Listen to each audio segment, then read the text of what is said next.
एक साल पहले मेरी शादी होती है, मैं अल्हम्दुलिल्लाह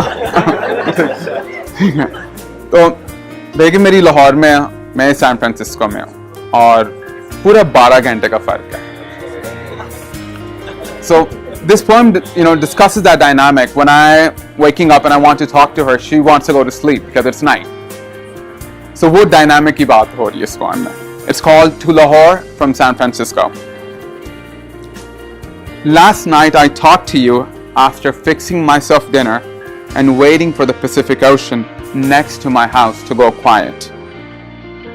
You were waking up in your father's home halfway across the world in Lahore, with the South Asian summer sun pushing itself against your curtains and the open windows cooling the early morning warmth off of your skin.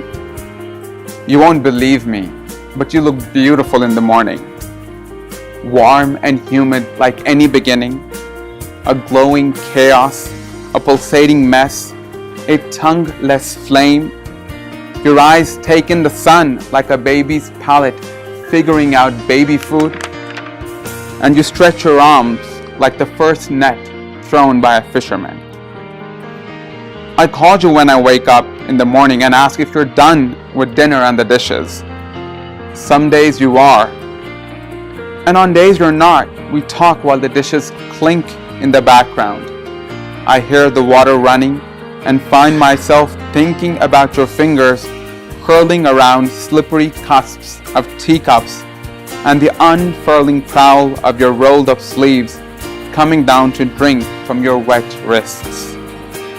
And when you finally lay down, your sleep-laden voice rolls words around like the San Franciscan mist, seeping in from the Pacific, trading the city from the sun and not letting it decide the weather for the day.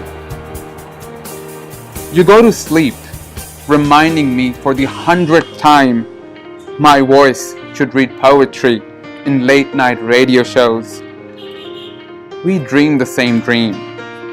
We see ourselves stranded on either side of a seesaw, the day and night orbiting around us, the ocean, the big blue heart of the world beating between ours, and the continents with their plains and mountain ranges stretching the distance between us. I had hoped sharing the same hemisphere would have at least brought the same seasons. But you're in Lahore, sleeping with the windows open, and I'm in San Francisco wearing a jacket in July. Thank you. That was it.